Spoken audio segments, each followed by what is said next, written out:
देवरानी जेठानी की कहानी। सुनैना और सुरेखा यह दोनों देवरानी जेठानी थी। जेठानी सुनैना नौकरी भी करती थी और देवरानी सुरेखा यह घर संभालती।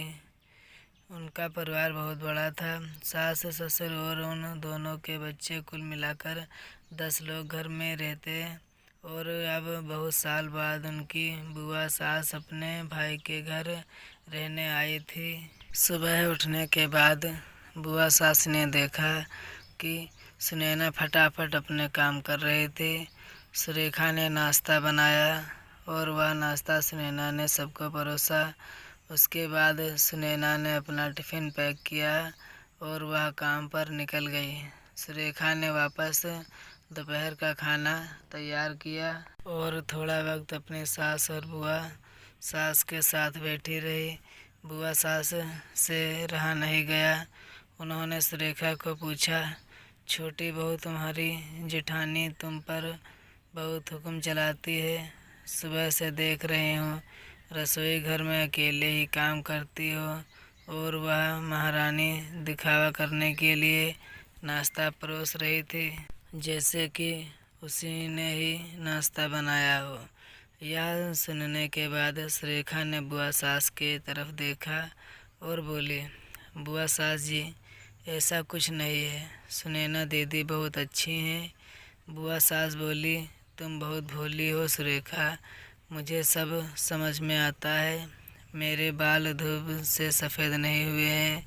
सुरेखा से अब नहीं रहा गया। वह बोली, ऐसा नहीं है बुआ जी, आपको सुनैना दीदी ने सब को नाश्ता परोसा हुआ दिखा, पर आपको यह नहीं दिखा कि दीदी ने मुझे ज़बरदस्ती सबसे पहले नाश्ता करने दिया और चाय भी दी। वह रोज़ मुझे ऐसे सबसे पहले ही नाश्ता दे देती हैं, नहीं तो सबके लिए नाश्ता करते करते मैं खुद के लिए नाश्ता बनाना भूल जाऊंगी। दीदी मेरी कितनी चिंता करती हैं। दीदी सुबह जल्दी उठकर मंदिर साफ करती हैं, फूल सजा कर रखती हैं और मुझे उनके 1 घंटे बाद उठने के लिए कहती हैं। शाम को आते समय बाज़ार से सब्ज़ी भी लेकर आती हैं, क्योंकि हमारे मिस्टर रात को देर से आते हैं और मम्मी जी को सुनैना दीदी ने बाज़ार में जाने को मना किया है, क्योंकि अब उनकी उम्र 60 साल से ज़्यादा हो गई है।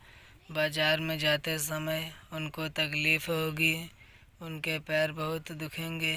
कभी उनको बाहर घूमने का मन हुआ तो सुनैना दीदी छुट्टी लेकर उनको घुमाने ले जाती हैं। और हाँ बुआ जी, दीदी रोज़ शाम को आने के बाद वह कितनी भी थकी हो तब भी मुझे खाना बनाने में मदद करती हैं।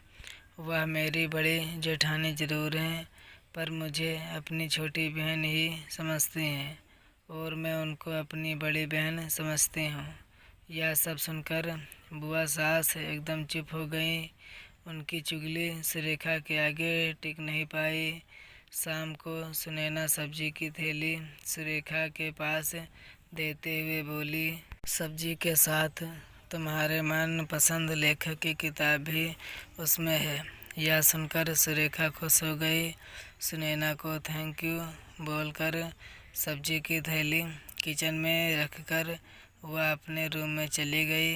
उतने में बुआ ने सुनैना को आवाज़ दी, बड़ी बहू ज़रा यहाँ आना।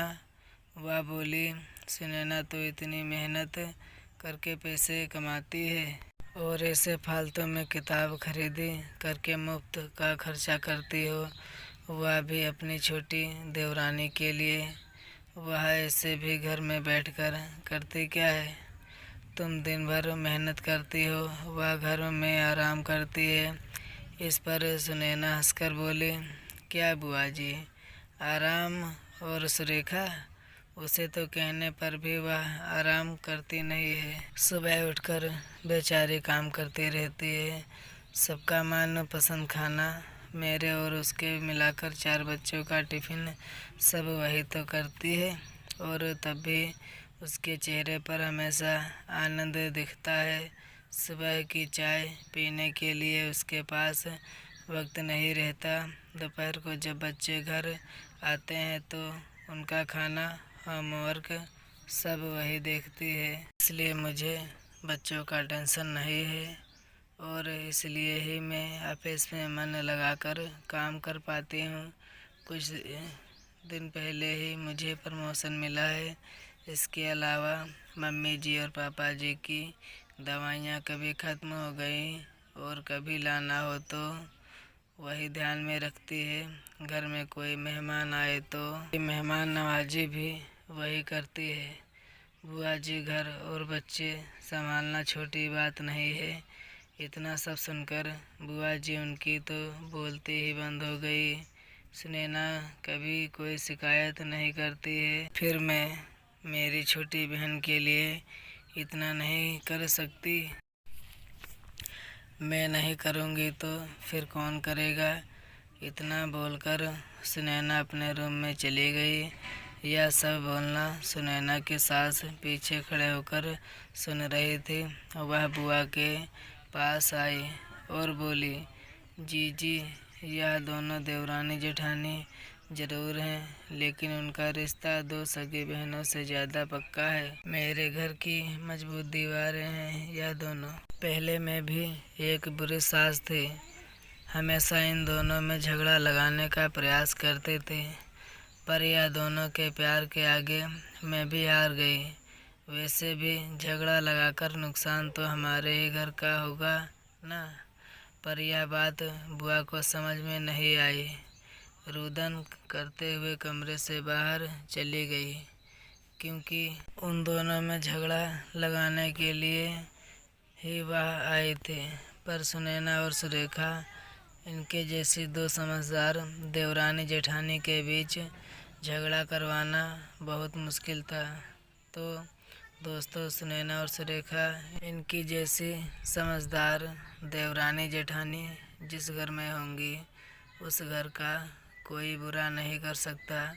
जिस घर में ऐसी बहुएं होंगी वह घर स्वर्ग बन जाएगा। दोस्तों, देवरानी जेठानी की सुंदर देसी कहानी आपको कैसी लगी ज़रूर बताएं। ऐसे ही और वीडियो देखने के लिए हमारे चैनल को सब्सक्राइब करें।